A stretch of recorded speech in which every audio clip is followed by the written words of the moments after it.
आज हम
भगवद गीता, जिसे हिंदू धर्म का सबसे बड़ा धर्म ग्रंथ माना जाता है, में व्रत रखने के लिए साफ साफ मना किया गया है। देखिए, तो छठे अध्याय के 16वें श्लोक में फिर ये भी कहा कि अर्जुन, यह योग न तो बहुत खाने वाले का और न बिल्कुल न खाने वाले का। बहुत खाना तो यूँ है, पेट दड़ी पक्का खा ले, अंगड़ाई टूटे, भक्ति हो को ना। और बिल्कुल न खाना, व्रत रखना। व्रत रखना भी गीता में मना है। और ये व्रत रखवाओ एकादशी का, ये कहाँ से लाए? और न बहुत सहन करने वाले, सोने वाले का, और न अधिक जागने वाले का सिद्ध होता है। संत गरीबदास जी ने अमर ग्रंथ साहिब के सुमरण के अंग में कहा है, गरीब कोटिक तीर्थ व्रत करे, कोटि गज करे दान, कोटि अश्व बिपरौं दिए, मिटे न खैंचा तान। साथ ही व्रतों से होने वाली हानि का एक अन्य प्रमाण हम आपको हाथरस तुलसीदास द्वारा लिखित घट रामायण के पृष्ठ 242 से दिखाना चाहेंगे, जिसमें व्रत के बारे में बताते हुए लोमस ऋषि ने कहा है, सहस बरस एकादशी कीन्हा, अंत जन्म माखी कौलीन्हा, ऐसे बर्थ कीन्हा बहुतेरा, ता का सुनु बरतंत निबेरा, प्रथम एतवार को कीन्हा, ता से जन्म चील्ह कौलीन्हा, मंगल बहुविधि बरत रहाई, ता से जन्म सुवर कौपाई, अरु पुनि बरत तीज को कीन्हा, कूकर जन्म ताही से लीन्हा, अरु परदोस नेम से कीन्हा, खरकौ जन्म ताही से लीन्हा, बितिपात विधि से विधि कीन्हा, जन्म जाई बंदर कौलीन्हा, नौमी बरत अष्टमी कीन्हा, तासे जन्म मूस कौलीन्हा, अरु अनंत 14 पुनि कीन्हा, तासे जन्म ऊंट कौलीन्हा, और चतुर्थी बरत बखाना, तासे जन्म भैंस का जाना, और बरत करे झार बनाई। पुनि मुक्ति हमने नहीं पाई। इन वाणियों का अनुवाद भी पढ़ें, जिसमें स्पष्ट लिखा है कि 1000 वर्षों तक एकादशी का व्रत किया और अंत में मक्खी का जन्म लिया। इसी प्रकार अनेक बार अनेक व्रतों को किया, उनका तुम वृत्तांत सुनो। सर्वप्रथम इतवार यानी रविवार का व्रत किया, उससे चील्ह का जन्म मिला। मंगल का व्रत अनेक प्रकार के रूपों में रहा, उससे मुझे सुअर का शरीर मिला। उसके बाद तीज का व्रत किया, उसके कारण मैंने कुत्ते का जन्म प्राप्त किया। इसके बाद नियम से प्रदोष व्रत रखा, उसके कारण गधे का जन्म लिया। नौमी तथा अष्टमी का व्रत किया, उससे मुझे मूस यानी चूहे का जन्म मिला। इसके बाद अनंत चौदस का व्रत किया, उससे मुझे ऊंट का जन्म मिला। इसके बाद चतुर्थी का व्रत कहा गया, उससे भैंस का जन्म समझो। और नाना प्रकार के व्रतों का अनुशीलन पूरी तत्परता से पूछा, फिर भी मुक्ति नहीं प्राप्त की। दर्शकों, इससे यह स्पष्ट होता है कि व्रत करने से कोई भी देवी देवता प्रसन्न नहीं होते, बल्कि यह शास्त्र विरुद्ध साधना होने के कारण व्यर्थ है। जो साधक शास्त्र विधि को त्याग कर मनमाना आचरण करते हैं, उन्हें कोई लाभ नहीं होता। गीता जी अध्याय 16 के श्लोक 23 और 24 में इसका प्रमाण दिखाते हैं। ये है गीता जी अध्याय 16 का श्लोक 23, जिसमें कहा है कि अर्जुन, जो पुरुष शास्त्र विधि को त्याग कर अपनी इच्छा से मनमाना आचरण करता है, वह न तो सिद्धि को प्राप्त होता है, न परम गति को, और न सुख को ही। गीता जी के अध्याय 16 के श्लोक 24 में कहा है कि अर्जुन, इससे तेरे लिए कर्तव्य और अकर्तव्य की व्यवस्था में शास्त्र ही प्रमाण है। इसे जानकर शास्त्र विधि से नियत कर्म ही करने योग्य है, अर्थात जो शास्त्रों में बताया है वैसा ही करना।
के पर्व की खुशियां प्रदेश में धूमधाम से मनाई जा रही हैं। वहीं एक सड़क हादसे में घायल हुए एक बहन ने अपने भाई को खो दिया। करनाल ब्राह्मण माजरा गांव के पास हादसे में घायल युवक की रक्षाबंधन के दिन मौत हो गई, जिसके बाद मृतक के घर में मातम का माहौल बना हुआ है। रक्षाबंधन का दिन हादसों का गुरुवार साबित हुआ। अलग अलग हुए हादसे में 6 लोगों की मौत हो गई, जबकि 1 दर्जन से ज्यादा लोग घायल हुए हैं। रिपोर्ट देखिए। राखी का त्योहार जहां खुशियां लेकर आए, वहीं अलग अलग सड़क हादसे की वजह से कई परिवारों में गम का माहौल है। केशकाल में 2 अलग अलग सड़क हादसे में 4 लोगों की मौत हो गई, वहीं 3 लोग घायल हुए हैं। नेशनल हाईवे नंबर 30 में सिंगनपुर पेट्रोल पंप के पास ट्रक और इनोवा की टक्कर हो गई। हादसे में एक शख्स की मौत हो गई। वहीं दूसरा हादसा कर्रापारा में हुआ, जहां 2 बाइक की भिड़ंत में 3 लोगों की मौत हो गई और 2 गंभीर है। पत्थलगांव के सन्ना में बेकाबू बाइक पुल से 40 फीट नीचे गिर गई। हादसे में दोनों की मौके पर ही मौत हो गई। बलरामपुर में राजपुर के पास स्कॉर्पियो ने बाइक सवारों को टक्कर मार दी। हादसे में घायल तीनों बाइक सवारों की हालत गंभीर बनी हुई है। कोरबा के कोहडिया के पास ऑटो और कार की टक्कर हो गई। हादसे में 5 घायल हुए हैं, जिनमें से 2 की हालत गंभीर बनी हुई है। वहीं बाइक सवार एक युवक पर पेड़ की बड़ी टहनी गिर गई, जिससे दोनों गंभीर रूप से जख्मी हो गए। वो निकले तो थे खुशी खुशी अपने घर त्योहार मनाने, खुशी मनाने, जश्न मनाने, अपनों से मिलने। कई ऐसे थे जो वर्षों से अपने परिवार से नहीं मिले थे, लेकिन इस रक्षाबंधन वो मिलना चाहते थे, दिल की हसरत मिटाना चाहते थे। वहीं घर में उनके अपने इंतजार कर रहे थे, टकटकी लगाए किसी का बेटा कि पापा आएंगे, तोहफा लाएंगे। किसी के पिता, बेटा आएगा तो गले लगा लूंगा। तो किसी की पत्नी जो सालों से अपने पति का इंतजार कर रही थी कि अब इस सावन में मुलाकात होगी, लेकिन किसे पता था कि इस रात की कोई सुबह नहीं। दरअसल बुलंदशहर में प्राइवेट बस और टाटा पिकअप की भिड़ंत हो गई, जिसमें अभी तक एक्सीडेंट में 10 लोगों की मौत की पुष्टि हुई है। तो फिर सवाल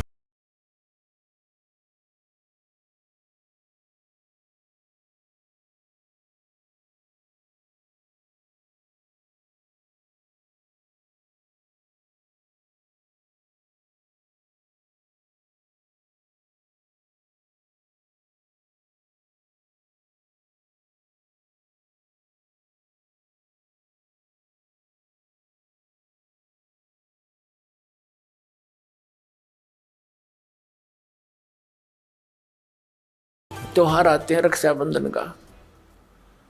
अब देख हम कहाँ पहुंच गए। रक्षा कौन करेगा? भगवान करेगा रक्षा। तो रक्षाबंधन हमने भगवान का करना चाहिए ताकि हमारी रक्षा करे। हम जाओ अपने भाई का रक्षा का सूत्र बांधने, हमारी रक्षा करेगा भाई। अब रक्षा उद्देश्य ना रह रहा कि देगा भाई, ये उद्देश्य लेकर जाती है बहनें। ये कोई बात हुई? कहाँ ले जा छोड़ा। एक बहन कह रही थी कि आपका ज्ञान प्राप्त होने के बाद यह बात सच्ची लगने लगी मुझे। मैं अपने घर गई हुई थी रक्षा बंधन के दिन, अपने भाई का रक्षा बंधन, रक्षा सूत्र।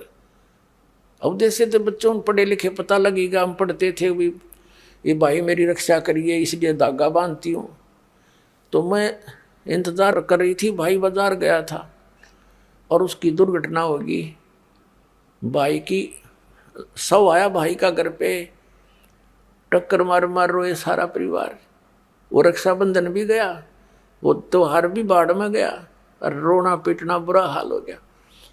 अब फिर उसको पता चला, वो कहने लगी जब मेरा भाई अपनी रक्षा नहीं कर सका तो मेरी रक्षा कैसे कर देगा। तो उसने दूसरे भाई से कहा कि भाई, जब ज्ञान हो गया उस बेटी ने कि आजा मेरे साथ, तेरी रक्षा भी होगी मेरी भी होगी। भाई उस भगवान के दरबार में नाम ले ले, उसके रक्षा सूत्र बांधेंगे हम अपने भगवान के।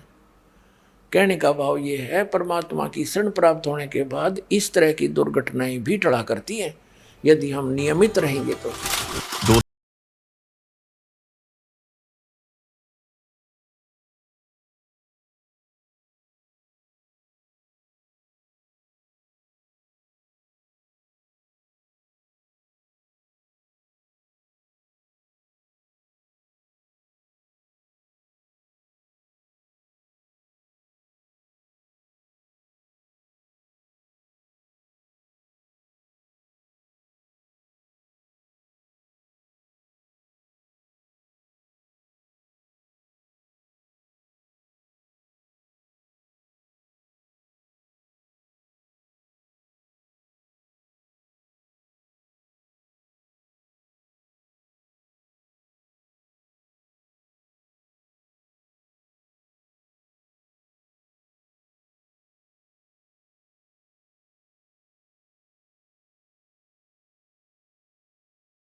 देवी भागवत के 3रे स्कंद अध्याय 4 से 5 को, जिसमें श्री विष्णु जी देवी दुर्गा की स्तुति करते हुए कहते हैं, तुम शुद्ध स्वरूपा हो, यह सारा संसार तुम्ही से उद्भासित हो रहा है। मैं विष्णु, ब्रह्मा और शंकर, हम सभी तुम्हारी कृपा से ही विद्यमान हैं। हमारा आविर्भाव अर्थात जन्म और तिरोभाव अर्थात मृत्यु हुआ करता है, अर्थात हम तीनों देव नाशवान हैं। केवल तुम ही नित्य हो, जगत जननी हो, प्रकृति देवी हो। श्रीमद्देवी भागवत के इसी लेख में आगे भगवान शंकर बोले, देवी, यदि महाभाग विष्णु तुम्ही से प्रकट हुए हैं तो उनके बाद उत्पन्न होने वाले ब्रह्मा भी तुम्हारे ही बालक हुए। फिर मैं तमोगुणी लीला करने वाला शंकर क्या तुम्हारी संतान नहीं हुआ? अर्थात मुझे भी उत्पन्न करने वाली तुम ही हो। शिवे, संपूर्ण संसार की सृष्टि करने में तुम बड़ी चतुर हो। इस संसार की सृष्टि, स्थिति और संहार में तुम्हारे गुण सदा समर्थ हैं। उन्हीं तीनों गुणों से उत्पन्न हम ब्रह्मा, विष्णु एवं शंकर नियमानुसार कार्य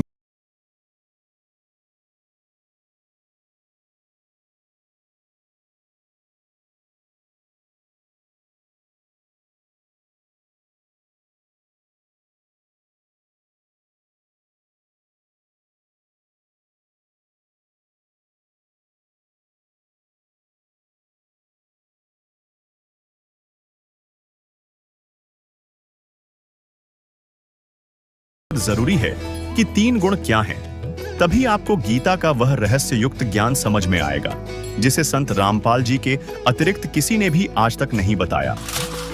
ये तीन गुण कौन है? रजगुण ब्रह्मा, सतगुण विष्णु, तमगुण शिव जी। ये देखिएगा मार्कंडेय पुराण। गीता प्रेस गोरखपुर से प्रकाशित संक्षिप्त मार्कंडेय पुराण के अध्याय 25 में लिखा है कि रजोगुण प्रधान ब्रह्मा, तमोगुण प्रधान रुद्र यानी शिव और सत्व प्रधान यानी सतोगुण प्रधान विश्वपालक विष्णु हैं।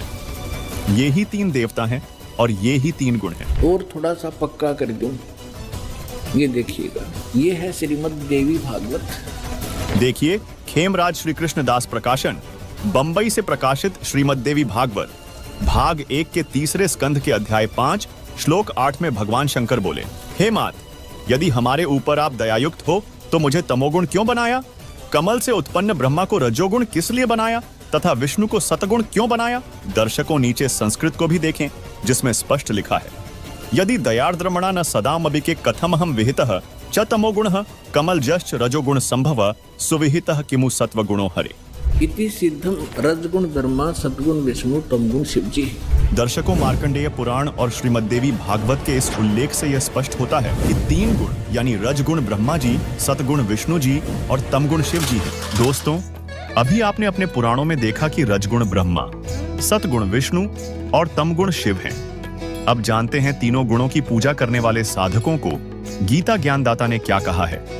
अब ये दास आपको पवित्र श्रीमद् भगवत गीता के अंदर दिखाएगा।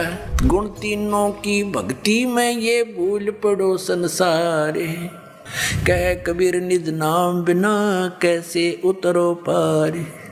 तीन देव की जो करते भक्ति, उनकी कदे ना होवे मुक्ति। तभी तो हमारे सारे पूर्वज भूत बनवा दिए नज्ञानिया ने, और फिर हमारे से श्राद्ध कटवाओ, तुम्हारे पिताजी स्वर्ग में भूखे हैं। अरे नकलियो, स्वर्ग में जब कुछ है नहीं, वो स्वर्ग कहाँ हो गया जिसमें भूखे मरे हमारे पूर्वज? बोला स्वर्ग बेच दिए, गति कर दी उनकी, सारे क्रियाक्रम करे पाछे, और फिर न कहो भूखे हैं उनको ये दान करो। किसा मूर्ख बना रखा था इन्हें। अब ये देखिएगा श्रीमद् भगवत गीता अध्याय नंबर 7 का जयदयाल गोविंद का इसके अनुवादक हैं, गीता प्रेस गोरखपुर से ये छपी है। ये देखिएगा अध्याय नंबर 7 के 1, 2, 3 में गीता ज्ञानदाता कहता है कि अर्जुन, अब ऐसा ज्ञान बताने जा रहा हूँ जिसको जानने के बाद कुछ भी जानना शेष नहीं रहेगा। देखना, अथ सप्तमोऽध्याय 7वां अध्याय प्रारंभ। श्री भगवान उवाच, इसमें कितने भी श्री कृष्ण उवाच नहीं है, भगवान उवाच। ये आप देख रहे हो सामने। अरिय के कृष्ण जी ने बोली, हे पार्थ, अनन्य प्रेम से मुझ में आसक्त चित्त मेरे प्राण होकर तथा अनन्य भाव से मेरे प्राण होकर योग में लगा हुआ, जिस प्रकार से संपूर्ण विभूति, बल, ऐश्वर्य आदि गुणों से संपन्न सबके आत्म रूप मुझको संशय रहित जानेगा, उसको सुन कहते तुम मुझे अच्छी तरह समझ जाएगा वो ज्ञान बताता हूँ। साथ में देगा दूसरा श्लोक, मैं तेरे लिए इस विज्ञान से तत्व ज्ञान को संपूर्णता कहूँगा, जिसको जानकर संसार में फिर कुछ भी जानने योग्य शेष नहीं रह जाता।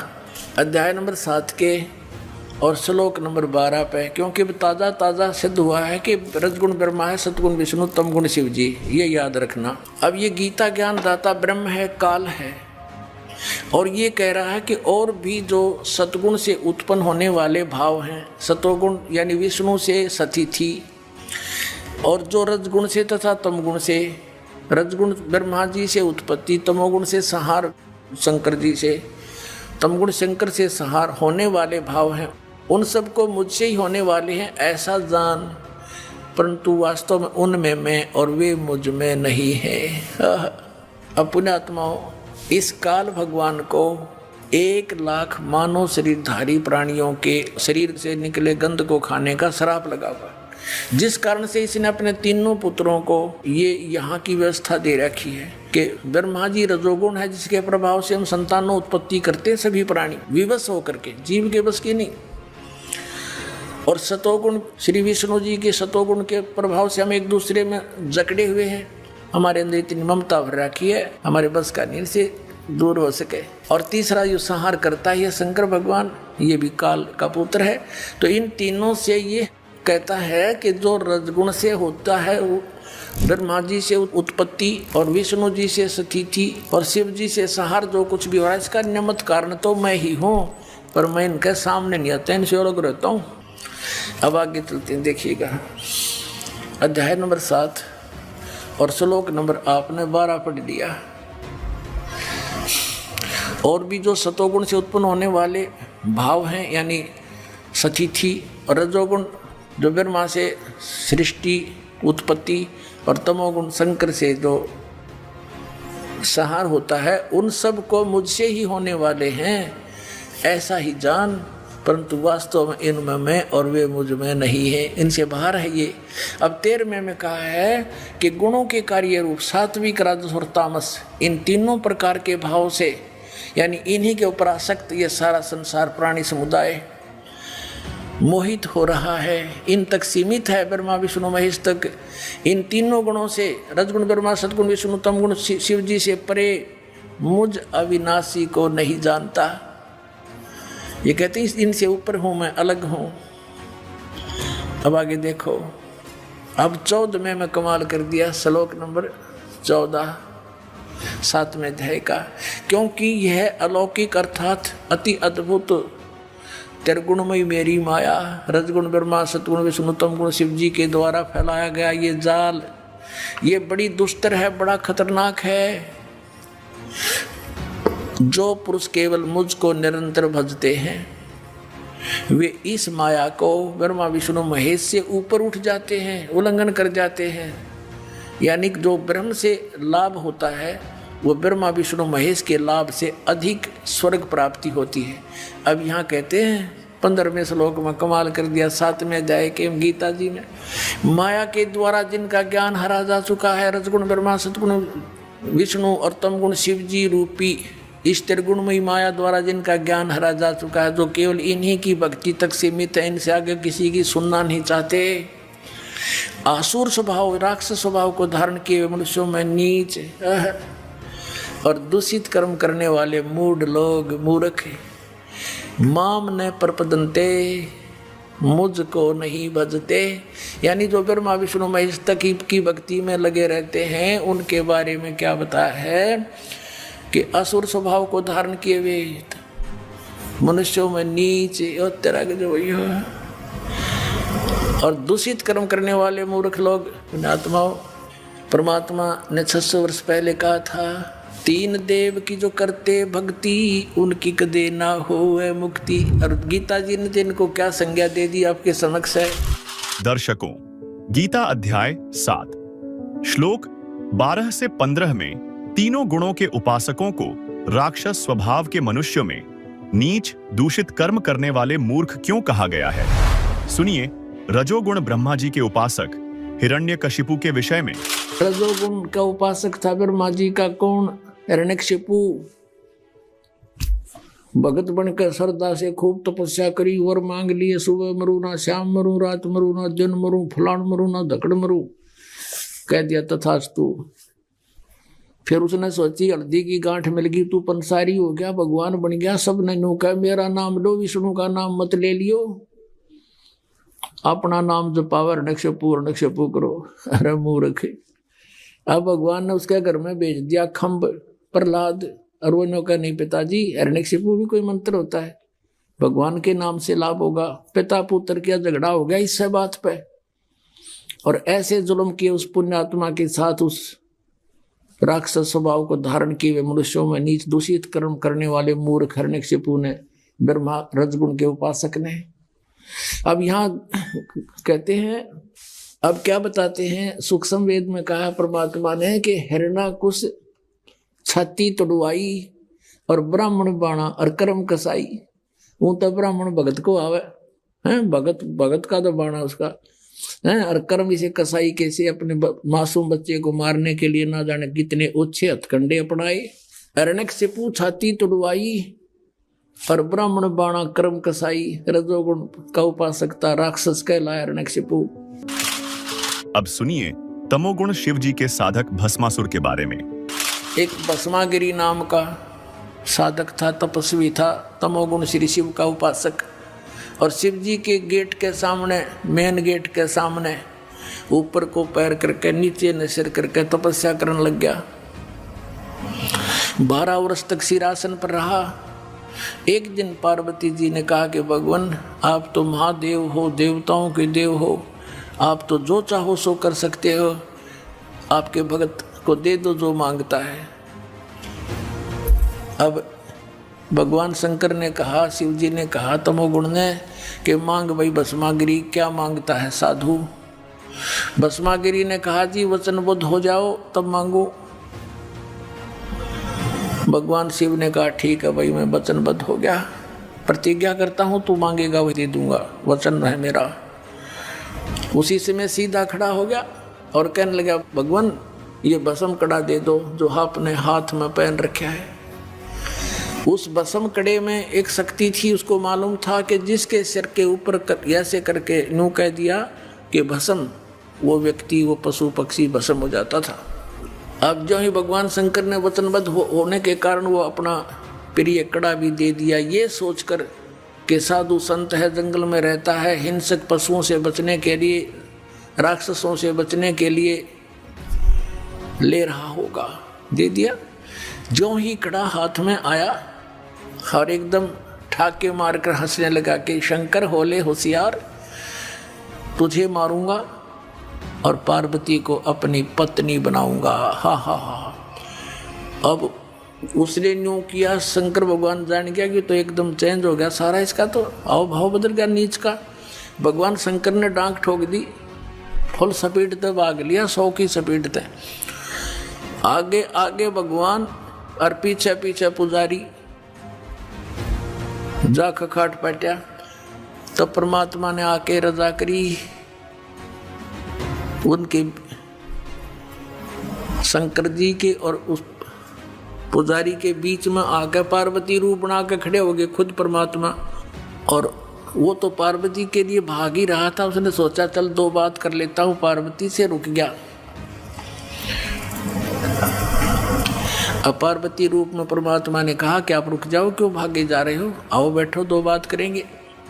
अब शंकर जी तो आपके निकट आ नहीं सकता, 100 किलोमीटर तो उड़ा नहीं डटे भी हो। अब वो निश्चिंत होकर खड़ा हो गया। पार्वती रूप में प्रभु ने कहा कि मुझे कुछ डांस करके दिखा ताकि मेरा मन प्रसन्न हो, आपको पसंद करूं। वो कहने लगा मैंने नाचना तो ना आता, मैं साधु संत, मैंने तपस्या की है। तो पार्वती रूप में भगवान ने कहा कि मैं सिखाती हूँ तुझे, पहले डांस करके दिखा मुझे। इस हाथ को ऐसे कर, इस पैर को ऐसे कर, इसको ऐसे कर, इसको ऊपर ला, इसको नीचे कर। धीरे धीरे जिस हाथ में उसको कड़ा था वो सिर पर आ गया ना, तो उस बूढ़ी बूझ के जब कह दिया भस्म, वो भस्मागिरी नष्ट हुआ। अब उस कड़े को लेकर विष्णु रूप धारण करके परमात्मा शंकर भगवान के से काफी आगे खड़े हो गए और कहा कहाँ दौड़ रहे हो? बोले नाथ कहाँ चले बल शंकर जी, कहाँ जा रहे हो? कि भाग ले विष्णु भाग ले, पीछे एक दुष्ट आ रहा है, उसने मेरे से धोखा किया है। तब विष्णु रूप में प्रभु ने कहा कि देखिए तेरा कड़ा मैं ले आया, उससे भाग, डरे मत, वो मैंने नाश मार दिया है। कि नहीं नहीं ये कोई और होगा, कि वही है, चिंता ना कर। दौड़ता दौड़ता पूछ रहा कैसे क्या कर दिया? कि मैंने उसको ऐसे ऐसे पार्वती रूप बनाया, उसके सामने खड़ा हो गया, उसको गंड नाच नचा के और उसको ऐसे किया जब वो मार दिया। शंकर भगवान ने कहा मुझे उसकी वो ऐसे दिखा दे, राख कहाँ सी जड़ा है। वो ला के दिखा लिया ना कि यो पड़ा उसकी राख। जब कलेजे की धड़कन बंद हुई भगवान शिव जी की, जिसको अविनाशी कहा करते, अजरो अमर मृत्युंजय कालज सर्वेश्वर महेश्वर। बताओ, ये थे हमारे टीचर हिंदू धर्म के, नकली गुरु, मूर्ख बना रहे हमारे को हजारों वर्षों से। अपने आत्माओं, ये तो 2 गुणों के पुजारियों का निर्णय हो गया। किसे थे? राक्षस स्वभाव को धारण किए मनुष्यों में नीच दूषित कर्म करने वाले मूर्ख। अब भस्मा गिरी जैसा नीच कर्म कौन करेगा? भगवान की पत्नी पे, और नीच खराब कर दिया अपनी माँ पे। तो इसे दुष्ट गीता जी में कहा है, राक्षस स्वभाव को धारण किए। भस्मा असुर कहलाया, भस्मा राक्षस कहलाया, भस्मा गिरी से। अब सतोगुण श्री विष्णु जी के पुजारी वैष्णो धर्म, वैष्णो साधु होते हैं। एक समय हर की पैड़ी हरिद्वार के अंदर एक कुंभ के पर्व की, कुंभ के मेले की, त्योहार की पर भी लगी। हर की पैड़ियों पर वो पर भी लगनी थी, वहाँ स्नान करना था। तो सभी ये षटदल बोला है न, 6 प्रकार के, गिरी, पुरी, नागा, सन्यासी, वैष्णो, नाथ, ये षटदल कहलाते हैं। दल माने संख्या, अलग अलग ग्रुप, दल माने पूरा समूह। तो ये सब षटदल अपने अपने स्थान पर, अपने अपने डेरों में, अपने अपने ग्रुप में, गिरियों में गिरी, पुरियों में पुरी, सन्यासियों में सन्यासी, नागाओं में नागा, वैष्णों में वैष्णो साधु जा करके अपने ग्रुप में वहाँ हरिद्वार में इकट्ठे हो गए। ये ऐसा ही करते हैं। और जब स्नान करने का समय आता है, उस समय ये सभी चल पड़ते हैं अपने मुखिया के पीछे पीछे। अपने अपने अलग अलग गिरियों का मुखिया अलग होता है, पुरियों का अलग, सन्यासियों का अलग, वैष्णों का अलग, नागाओं का अलग। ये नागा और गिरी, पुरी, सन्यासी और ये नाथ, ये सारे तमोगुण शिव के उपासक, सतोगुण विष्णु के उपासक, वैष्णो साधु। पहले नागा पहुंच गया पूरा ग्रुप, कोई हजारों की संख्या में, 50-60 हजार। और हर की पैड़ी पर नहाने के लिए पोजीशन पकड़ के पहले स्नान करने लगे। पीछे से आगे वैष्णो का समूह पूरा। वैष्णो ने आकर कहा कि हे सतोगुण वैष्णो, विष्णु के उपासकों ने कहा कि हे नागाओ, तुम पहले स्नान मत करना, प्रथम हम स्नान करेंगे, हम सर्वश्रेष्ठ हैं। नागा कहने लगे नहीं, हम सर्वश्रेष्ठ हैं, हम प्रथम स्नान करेंगे, हम त्यागी और बैरागी हैं, हम नी इच्छा रहते हैं, हम वस्त्र तक भी ग्रहण नहीं करते और हम सर्वश्रेष्ठ हैं, हम प्रथम स्नान करेंगे। अब वैष्णो साधु कहने लगे वो संत कि तुम काहे के श्रेष्ठ हो, हैं? तुम नंगे फिरते हो पशु की तरह, राख लपेटे रहते हो, आज तुम नहाने वाले बन गए, शरड फिरडो, टट्टी के हाथ भी ना धोते तुम, आज प्रथम स्नान करने पर तुल गए हो। अब इतनी बात से वो क्षुब्ध हो गए। कौन? नागा। भगवान भूल गए, वो कुंभ का मेला की पर भी भूल गए, उल्टे फिर गए एकदम। और उसने उनके बाल पकड़ लिया, उसने उनके गुट्टम गुट्टा, फिर तलवार निकाल लाए, तीर मारे एक दूसरे के, पूरी छुरी घोंप दे, कत्लेआम कर दिया। 25,000 ये त्रिगुणोपासक कटका मर गए वहाँ हर की पैड़ी हरिद्वार के अंदर। होय होय। अब इसके विषय में सुख संवेद में कहा है, तीर तुपक तलवार कटारी जमदड़ जोर बधावे हैं, हर पैड़ी हर हेत न जाण्या वाजा तेग चलावे हैं, काटे शीस नहीं दल करुणा ये जग में साध कमावे हैं, जो जन इनके दर्शन को जावे उनको भी नरक पठावे हैं। ओए होए। 4 पंक्तियों में निर्णय दे दिया सुख संवेद में परमात्मा ने, कबीर भगवान ने, कि तीर तुपक तलवार कटारी और डट के लठ बजावे हैं, जमदड़ जोर बजावे हैं, और हर पैड़ी हर हेत नहीं जाना, अर की पैड़ी कहें भगवान की छाती पे कत्लेआम कर डाला। हर पैड़ी हर हेत नहीं जाने वहाँ जा तेग यानी तलवार चलावे हैं और काटे शीश नहीं दिल करुणा ये जग में साधक मावे हैं। इन्हें तुम संत भी कहते हो।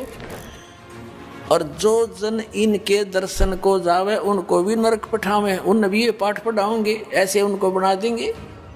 आज तक ये कैसा जुल्म करते रहे, हिंदू मुसलमानों को मार डालते हैं इन्हीं के बहकाए हुए, और मुसलमान हिंदुओं का काट डालते हैं और काजी और मुल्लाओं के बहकाए हुए।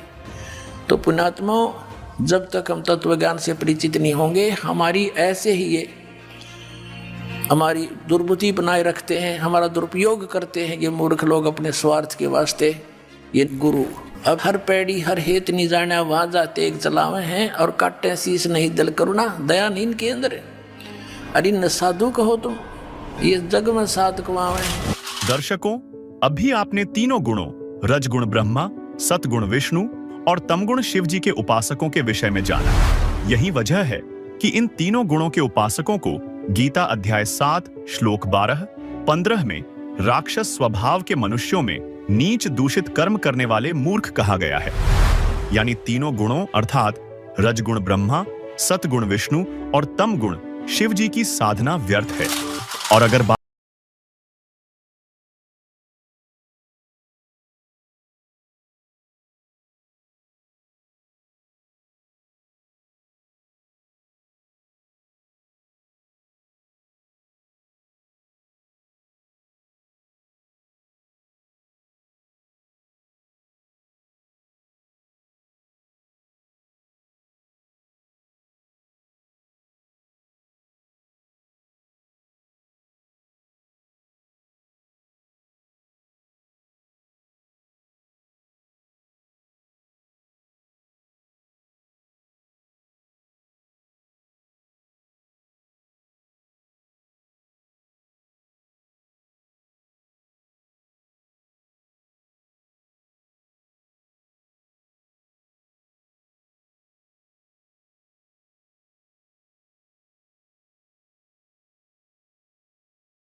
दर्शकों, इस सृष्टि के सृजनहार के विषय में ऋग्वेद मंडल एक सूक्त एक मंत्र 5 में कहा गया है कि सर्व सृष्टि रचनहार कुल का मालिक कबीरदेव अर्थात कबीर परमात्मा है, जो तेजोमय शरीर युक्त है, जो साधकों के लिए पूजा करने योग्य है, जिसकी प्राप्ति तत्वदर्शी संत के द्वारा बताए वास्तविक भक्ति मार्ग से देव स्वरूप भक्त को होती है। फिर ऋग्वेद मंडल 9 सूक्त 94 मंत्र 3 में वेद ज्ञान दाता ने कहा है कि जो पूर्वोक्त परमात्मा कवियों की भूमिका करके अपना तत्व ज्ञान प्रदान करता है, वह कबीरदेव अर्थात कबीर प्रभु है, जिसकी प्रभुता सर्व ब्रह्मांडों के प्रभुओं पर है। वह सदा एक रस रहता है अर्थात मरता व जन्मता नहीं है। वह मनुष्य सदृश शरीर से सुशोभित है। वहीं अथर्व वेद कांड 4 अनुवाक 1 मंत्र 7 में लिखा है कि जो परमेश्वर अचल अर्थात वास्तव में अविनाशी सबसे बड़ा स्वामी अर्थात परमेश्वर आत्मा का आधार जो पूर्ण मुक्त होकर सतलोक गए हैं, उनको सतलोक ले जाने वाला, सर्व ब्रह्मांडों का रचनहार, काल ब्रह्म की तरह धोखा न देने वाला ज्यों का त्यों वह स्वयं कबीरदेव अर्थात कबीर प्रभु है। यही परमेश्वर सर्व ब्रह्मांडों व प्राणियों को अपनी शब्द शक्ति से उत्पन्न करने के कारण माता भी कहलाता है तथा पिता तथा भाई भी वास्तव में यही है तथा परमेश्वर भी यही है। दर्शकों, वेदों के इन सभी प्रमाणों से स्पष्ट हुआ कि वास्तव में पूर्ण परमात्मा परम अक्षर ब्रह्म कबीर परमात्मा है, जिन्होंने इस सृष्टि को बनाया और उन्हीं की शास्त्र अनुकूल भक्ति करने से हमारी आयु बढ़ सकती है। दर्शकों, अब आपको बताते हैं कि कबीर जी परमात्मा क्यों हैं तथा उनके परमात्मा होने का प्रमाण किन किन धर्म ग्रंथों में दिया गया है तथा उनको परमात्मा सिद्ध करने वाले गवाह कौन कौन हैं। जैसे हमारे देश के प्रधानमंत्री के शरीर का नाम तो अन्य होता है और पद का नाम प्रधानमंत्री होता है, ठीक इसी प्रकार कबीर परमात्मा अर्थात कबीर देव सतलोक में सतपुरुष रूप में सिंहासन पर राजा के समान विराजमान हैं, जो कि चारों युगों सतयुग, त्रेता युग, द्वापर युग और कलयुग में सह शरीर प्रकट होते हैं। सतयुग में सत सुकृत कह टेरा, त्रेता नाम मुनीन्द्र मेरा, द्वापर में करुणामय कहाया, कल युग नाम कबीर धराया। कबीर परमात्मा सतयुग में सत सुकृत नाम से आए, त्रेता युग में मुनीन्द्र ऋषि रूप में आए, द्वापर युग में करुणामय नाम में आए तथा कलयुग के 49,106 वर्ष बीत जाने के बाद सन 1398 में कबीर परमात्मा आध्यात्मिक शिक्षा का केंद्र माने जाने वाली प्रसिद्ध काशी नगरी में अपने वास्तविक कबीर नाम से प्रकट हुए तथा वेदों में वर्णित परमात्मा की लीला के अनुसार कवियों की तरह आचरण करते हुए अपने तत्व ज्ञान का प्रचार दोहों कविताओं के माध्यम से करना प्रारंभ किया। दर्शकों, यहाँ आपको स्पष्ट कर दें कि जिस तरह तुलसीदास जी ने रामचरितमानस के बालकांड दोहा 143 की चौपाई 3 में वेद को वेद लिखा है, ठीक इसी प्रकार वेदों में परमात्मा का नाम कबीरदेव है, जिन्हें स्थानीय भाषा में संतों ने कबीर साहिब कहा है तथा संस्कृत में कबीर को कबीर ही लिखा जाता है। यह संस्कृत के इन विद्वानों द्वारा ही लिखा गया है। दर्शकों, अब देखिए कबीर परमात्मा के ढेरों प्रमाण ऋग्वेद से। ऋग्वेद मंडल 9 सूक्त 31 मंत्र 2, ऋग्वेद मंडल 9 सूक्त 20 मंत्र 1, ऋग्वेद मंडल 9 सूक्त 96 मंत्र 17, ऋग्वेद मंडल 9 सूक्त 86 मंत्र 26, ऋग्वेद मंडल 9 सूक्त 82 मंत्र 2, ऋग्वेद मंडल 1 सूक्त 1 मंत्र 5, ऋग्वेद मंडल 1 सूक्त 11 मंत्र 4, ऋग्वेद मंडल 1 सूक्त 188 मंत्र 1। दर्शकों, अब देखिए कबीर परमात्मा के ढेरों प्रमाण यजुर्वेद से। यजुर्वेद अध्याय 40 मंत्र 8, यजुर्वेद अध्याय 5 मंत्र 32, यजुर्वेद अध्याय 29 मंत्र 25, यजुर्वेद अध्याय 28 मंत्र 34। दर्शकों, अब देखिए कबीर परमात्मा के ढेरों प्रमाण सामवेद से। सामवेद मंत्र संख्या 30, सामवेद मंत्र संख्या 359, सामवेद मंत्र संख्या 822, सामवेद मंत्र संख्या 920, सामवेद मंत्र संख्या 935, सामवेद मंत्र संख्या 968, सामवेद मंत्र संख्या 1094, सामवेद मंत्र संख्या 1131, सामवेद मंत्र संख्या 1175, सामवेद मंत्र संख्या 1204, सामवेद मंत्र संख्या 1250, सामवेद मंत्र संख्या 1286, सामवेद मंत्र संख्या 1318, सामवेद मंत्र संख्या 1400, सामवेद मंत्र संख्या 1562, सामवेद मंत्र संख्या 1711, सामवेद मंत्र संख्या 1774। दर्शकों, अब देखिए कबीर परमात्मा के ढेरों प्रमाण अथर्व वेद से। अथर्व वेद कांड 4 अनुवाक 1 मंत्र 7, अथर्व वेद कांड 5 अनुवाक 1 मंत्र 5, अथर्व वेद कांड 5 अनुवाक 12 मंत्र 1, अथर्व वेद कांड 5 अनुवाक 13 मंत्र 1, अथर्व वेद कांड 7 अनुवाक 14 मंत्र 1, अथर्व वेद कांड 8 अनुवाक 3 मंत्र 20, अथर्व वेद कांड 9 अनुवाक 9 मंत्र 15, अथर्व वेद कांड 13 अनुवाक 1 मंत्र 11, अथर्व वेद कांड 18 अनुवाक 3 मंत्र 63, अथर्व वेद कांड 20 अनुवाक 77 मंत्र 3। दर्शकों, अभी आपने चारों वेदों से कबीर परमेश्वर जी का प्रमाण देखा। आइए अब देखते हैं अन्य सदग्रंथों में कबीर साहिब जी का प्रमाण। ये है श्रीमद् भगवद गीता अध्याय 8 श्लोक 9 में कबीर परमेश्वर का स्पष्ट प्रमाण है। ये है रामचरितमानस अयोध्या कांड दोहा 109 की चौपाई 4 में कबीर परमेश्वर की ओर इशारा किया गया है।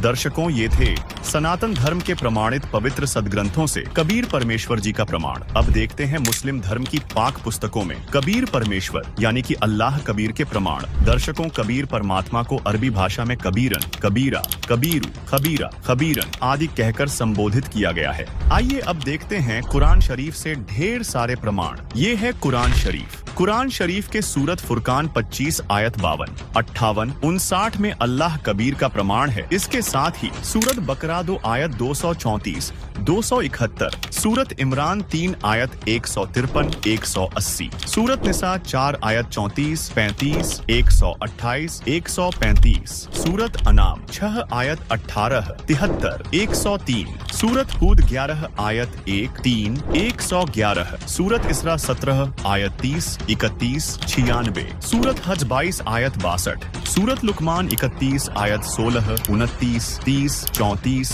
सूरत अहजाब 33 आयत 34, 63, 68, सूरत सबा 34 आयत 1, 23, सूरत फातिर 35 आयत 14, 32, सूरत मुआमिनी 40 आयत 12, सूरत हुजुर्रात 49 आयत 13, सूरत तहरीम 66 आयत 3, सूरत मुल्की 67 आयत 9, 12, 14, सूरत आदियात 100 आयत 11। दर्शकों, अभी आपने इस्लाम धर्म के पवित्र ग्रंथों से प्रमाण देखा कि कबीर परमेश्वर जी हैं। अब देखते हैं ईसाई धर्म की पवित्र पुस्तक बाइबल से कबीर परमेश्वर जी यानी ऑलमाइटी गॉड कबीर का प्रमाण। देखिए, ऑर्थोडॉक्स जूविश बाइबल ईयोब 36 आयत 5। दर्शकों, अब देखते हैं सिख धर्म के पवित्र ग्रंथों में कबीर परमेश्वर यानी कि रब कबीर का प्रमाण।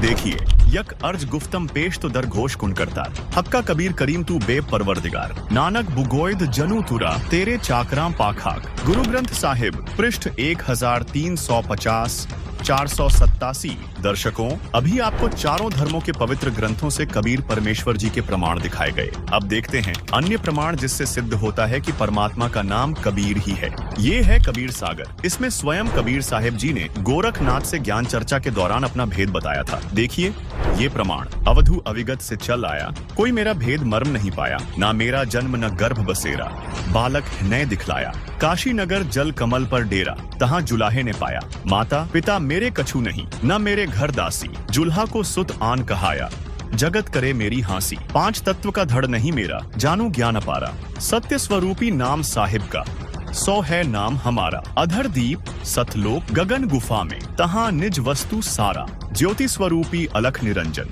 ब्रह्म भी धरता ध्यान हमारा, हाड़ चाम लोहू नहीं मोरे, जाने सत्य नाम उपासी, तारण तरण अभय पद दाता, मैं हूँ कबीर अविनाशी। दर्शकों, कबीर साहब ने कहा है, नाम संस्कृत में युक्तिनी, कलियुग मिश्रित करी दीनी, अरबी संस्कृत मिश्रित कबीरा, हिंदू मुसलमान गुरु पीरा।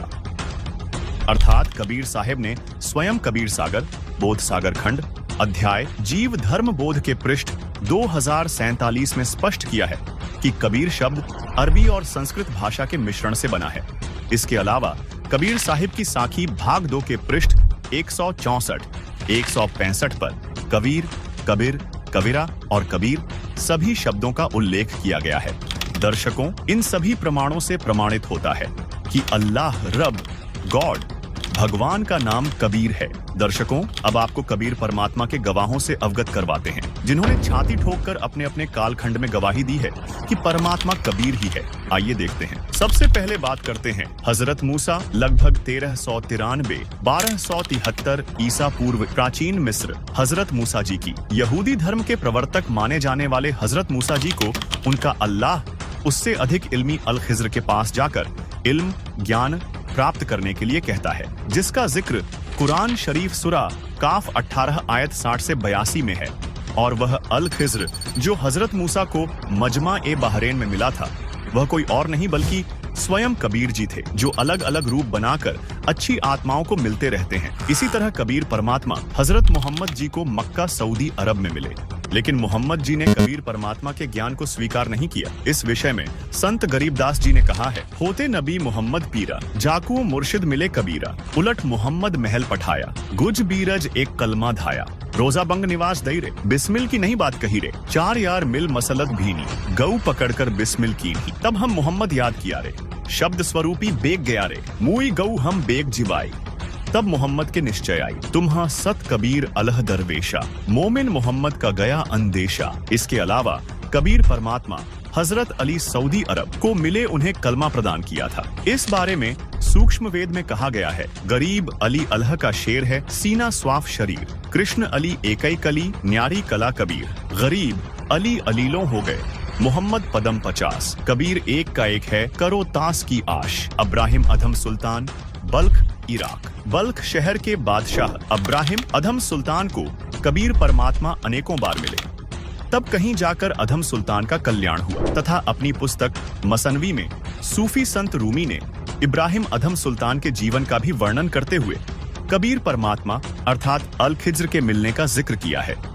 वही संत गरीबदास जी ने कहा है, हम सुल्तानी नानक तारे, दादू को उपदेश दिया, जात जुलाहा भेद नहीं पाया, काशी माहे कबीर हुआ। दर्शकों, यहाँ सुल्तानी शब्द बलख बुखारे के राजा इब्राहिम अधम सुल्तान के लिए संबोधित किया गया है। मंसूर अली व उसकी बहन शिमली को भी कबीर परमात्मा शम्स तबरेज के रूप में मिले थे, जिसका वर्णन कबीर मंशूर नामक पुस्तक में मिलता है। शेख फरीद मुल्तान पश्चिमी पाकिस्तान को मिले।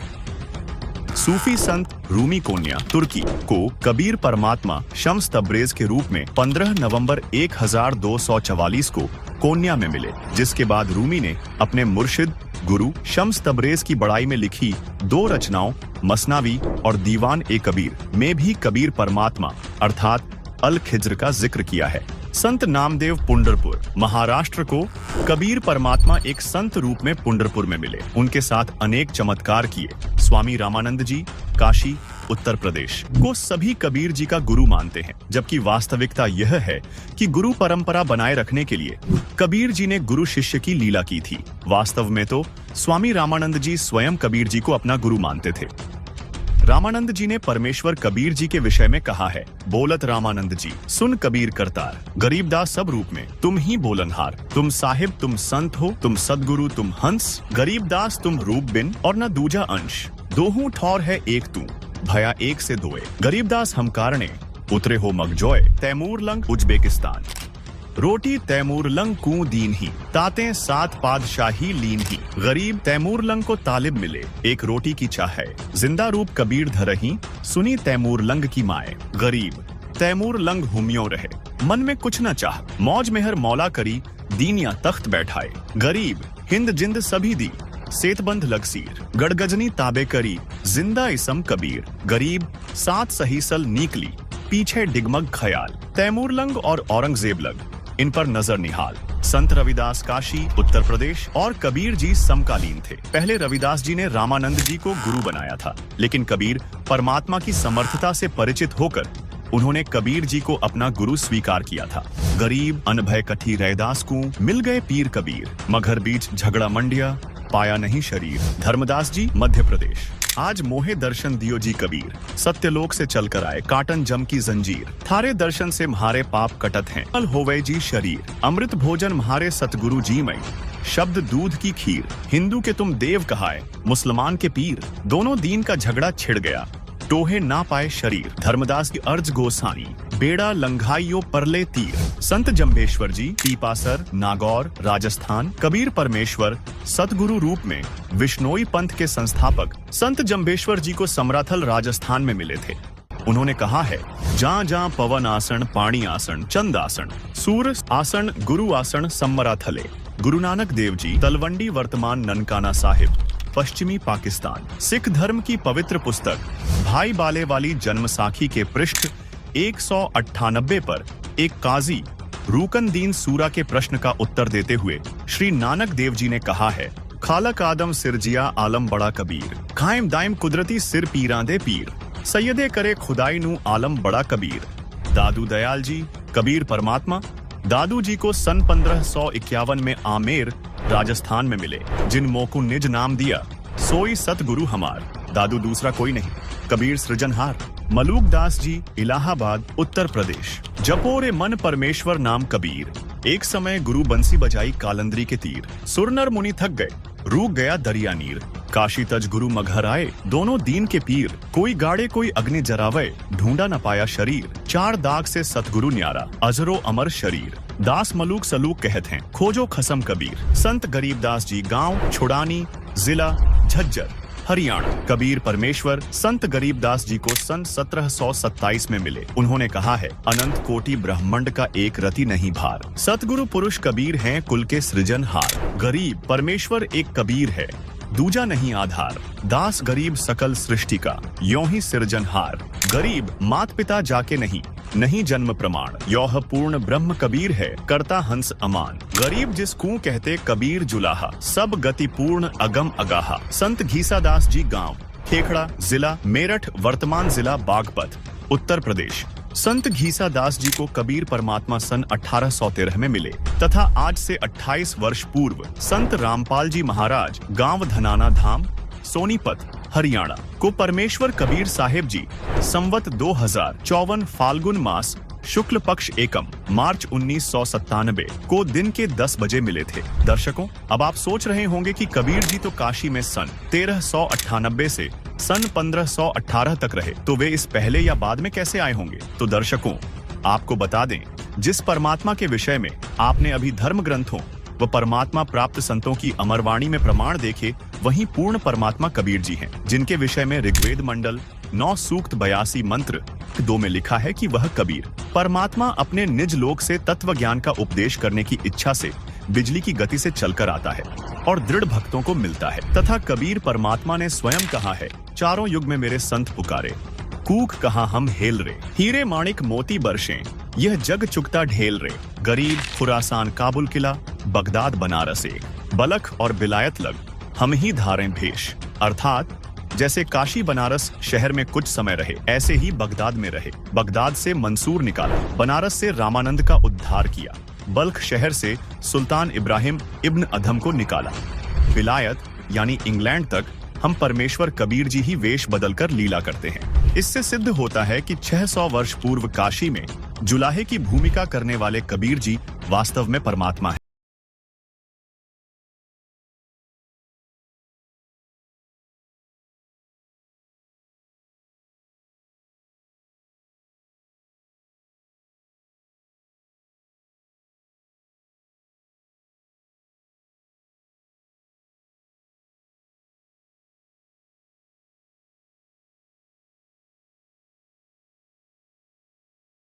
कि परमात्मा पाप नाश कर सकता है या नहीं? देखिए यजुर्वेद अध्याय 8 मंत्र 13। दर्शकों, यजुर्वेद अध्याय 8 मंत्र 13 में 6 बार लिखा है कि परमात्मा साधक के घोर पाप का भी नाश कर सकता है। स्वयं पढ़िए यजुर्वेद अध्याय 8 मंत्र 13, जिसमें लिखा है कि वेदों को बोलने वाला ब्रह्म कह रहा है कि हे पूर्ण ब्रह्म, आप सत भक्ति करने वाले भद्र पुरुष संत ऋषि द्वारा किए हुए पाप के क्षमा अर्थात विनाश करने वाले हो। साधारण व्यक्ति के किए हुए पाप के विनाश करने वाले हो। सत भक्ति चाहे पिता करे, उस पिता के किए हुए पाप के विनाश करने वाले हो। शास्त्र अनुकूल साधना चाहे कोई स्वयं करे, उसके अपने किए हुए पाप के विनाश करने वाले हो। और तो और आप पाप के पाप अर्थात घोर पाप के विनाश अर्थात क्षमा करने वाले हो। जो सतभक्ति करने वाला पाप चाहे शिक्षित अर्थात पंडित या अशिक्षित करे, उसके तथा सर्व सतभक्ति स्तुति करने वालों के पाप के विनाश करने वाले हो। जिससे स्पष्ट होता है कि संत रामपाल जी महाराज जी की यह बात सत्य है कि परमात्मा घोर पाप का भी नाश कर देता है। चलिए अब देखते हैं यजुर्वेद अध्याय 5 मंत्र 32 को और जानते हैं कि वह परमात्मा कौन है जो पापों का नाश कर अपने भक्त का जीवन सुखी कर देता है। देखिए दर्शकों, यजुर्वेद अध्याय 5 मंत्र 32 में लिखा है कि जो पूर्ण शांतिदायक है वह पाप का शत्रु अर्थात पाप विनाशक कबीर है। 2 स्थानों पर वास करता हुआ दुखदायी काल लोक में रहने वालों के कर्म बंधन का शत्रु अर्थात बंदी छोड़ रक्षा के लिए तुरंत आने वाला है। पवित्र करने वाला वायु के तुल्य है। सभा में अर्थात ओंकार ब्रह्म के 21 ब्रह्मंडों यानी ब्रह्म, ब्रह्मा, विष्णु, शिव तथा देवी देवताओं आदि की सभा है में जैसे चूहों की सभा में बिलाव की तरह शक्तिशाली राजाधिराज अर्थात कुल मालिक है। सर्व ऊर्जा स्रोत परमेश्वर वायु अर्थात प्रत्येक जीव का प्राणाधार है। आकाश के गुण शब्द रूप में अविनाशी है। जगत को त्यागने वाला अंतर्यामी जाना माना अर्थात सर्वविदित है। हवन में आहुति दिए घी का जैसे प्रारूप बदल जाता है अर्थात अधिक लाभदायक हो जाता है, ऐसे भक्ति से भक्त के गुण बदलने वाला स्वयं प्रकाशित सतलोक में रहने वाला है। भावार्थ है कि जो पूर्ण शांतिदायक है वह पाप नाशक परमेश्वर कबीरदेव यानी कबीर साहिब है। वह कर्मों के बंधन में बंधे हुओं के बंधन काटने वाला अर्थात बंदी छोड़ है, जो स्वयं प्रकाशित सतलोक में रहता है। यजुर्वेद के उपरोक्त मंत्र से सिद्ध होता है कि वास्तव में कबीर परमात्मा घोर पाप का भी नाश कर देता, जिससे हम सुखी होकर भक्ति कर सकते हैं। और इससे यह भी स्पष्ट होता है कि संत रामपाल जी महाराज द्वारा बताया जा रहा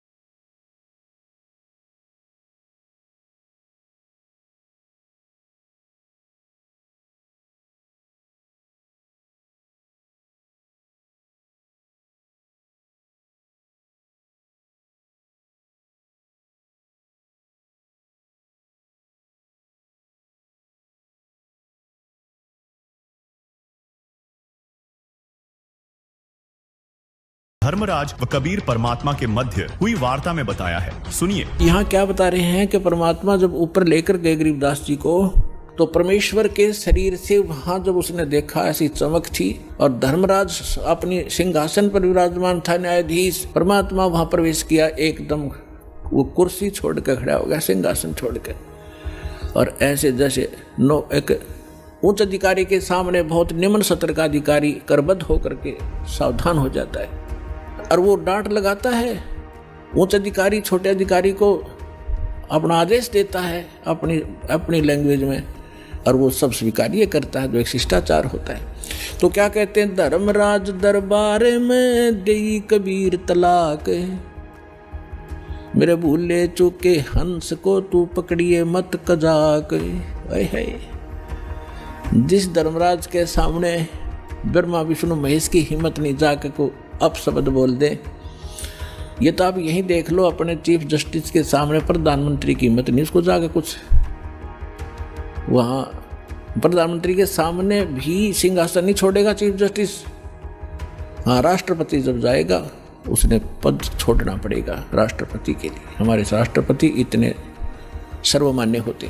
इसी प्रकार जब धर्मराज ने देखा कि राष्ट्रपति आगे यानी पूरी विश्व के मालिक एकदम कुर्सी छोड़कर खड़े हो गए, परमात्मा क्या कहने लगे, धर्मराज दरबार में देई कबीर तलाक, मेरे भूले चूके हंस को तू पकड़िए मत कजाक। कि मेरा हंस, और गलती से नाम भी त्याग दिया हो, गलती से ना ध्यान रहा हो, जानबूझ कर बकवाद करे, उसका तो माफी है नहीं। और किसी कारण से भी आपको ने नाम ले रखा है और आपका ना ध्यान रहा, फिर छोड़ छाड़ गए कुछ दिन, तो जब आपकी मृत्यु होगी तो परमात्मा कहते हैं आपको वहाँ ले जाया जाएगा धर्मराज के पास। तो क्या कहते हैं, आपने जो 2-4 साल भक्ति कर ली, 2-4 वर्ष संत दास के यथार्थ नाम की, तो इन सभी मंत्रों का जो जाप आप कर रहे हो शरीर के अंदर, ब्रह्मा जी, विष्णु जी, शिव जी, गणेश जी, दुर्गा जी का, इनकी बहुत सी भक्ति संग्रहित हो जाती है, क्योंकि ये बहुत गजब का मंत्र है। इसके आधार से फिर आपको कोई किसी को विष्णु जी के लोक में कुछ दिन जाना पड़ेगा, वहाँ पर पुण्य खत्म करोगे, फिर वहाँ से पुण्य खत्म होते ही आपको ब्रह्मा जी के लोक में भेज देंगे, वहाँ देवता बन करोगे, फिर विष्णु जी के लोक में, फिर शिव जी के लोक में, अपनी सारी पूंजी नाश करके, और फिर नरक लोक में।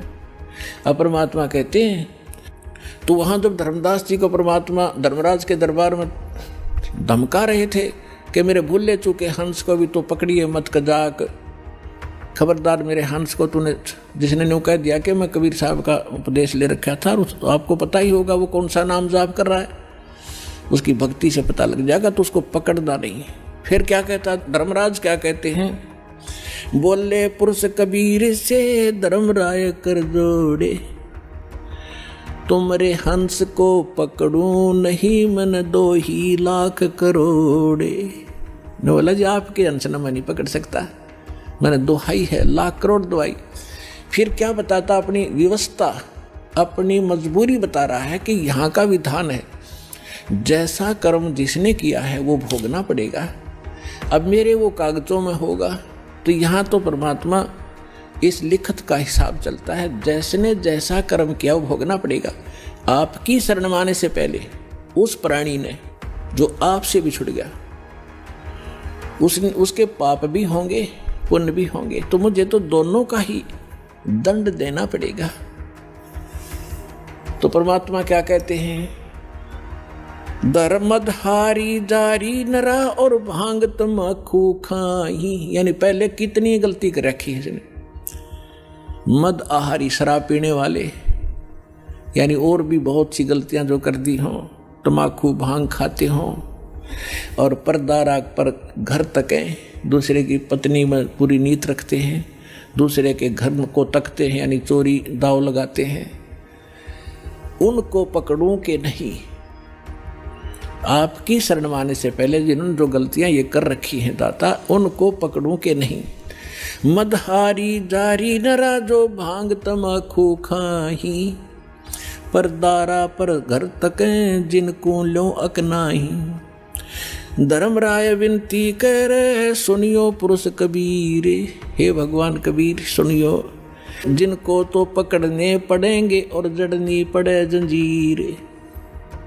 अब परमात्मा क्या कहते हैं,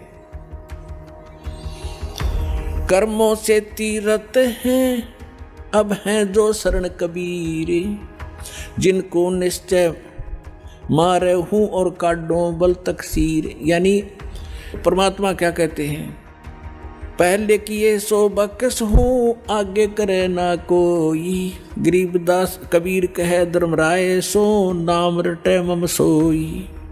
ये करम वरम ब्रह्मंड के मैं पल में करहूँ नेश, जिन हमरी दो ही दई सो करो हमारे पेश। अपने आत्माओं अध्यात्म ज्ञान का तभी छींट भी नहीं थी अपने पास। इस जैसे आप देखते हो प्रत्येक देश में, प्रत्येक देश का एक राजदूत भवन होता है, ऐसे ही परमात्मा ने प्रत्येक ब्रह्मांड में अपना एक राजदूत भवन बना रखा है।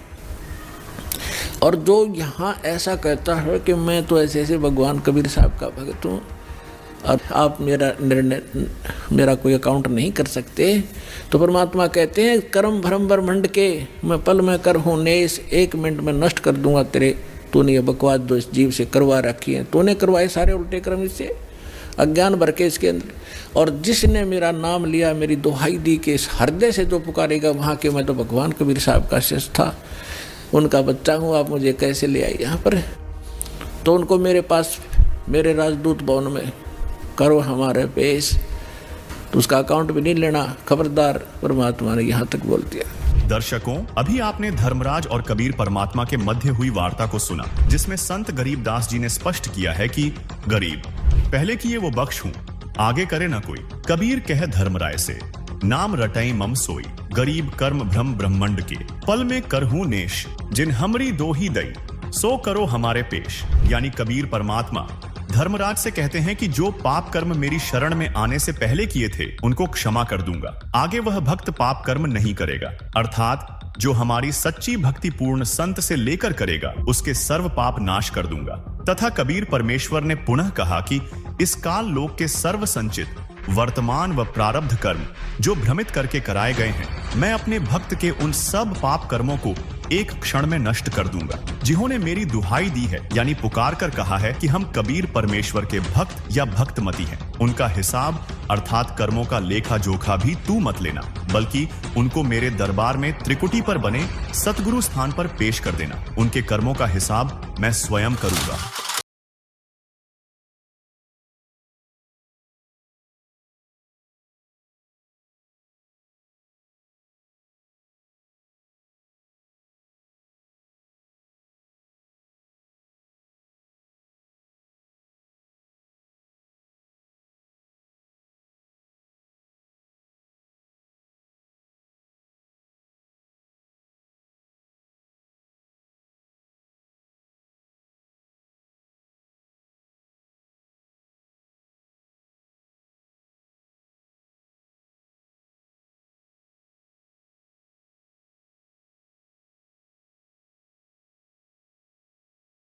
कबीर सागर में ये पहले ही निर्धारित कर दिया था कि कलयुग के 5505 वर्ष बीत जाने के बाद मैं स्वयं आऊंगा और यथार्थ ज्ञान अर्थात आदि सनातनी पूजा को जन जन तक पहुंचाऊंगा।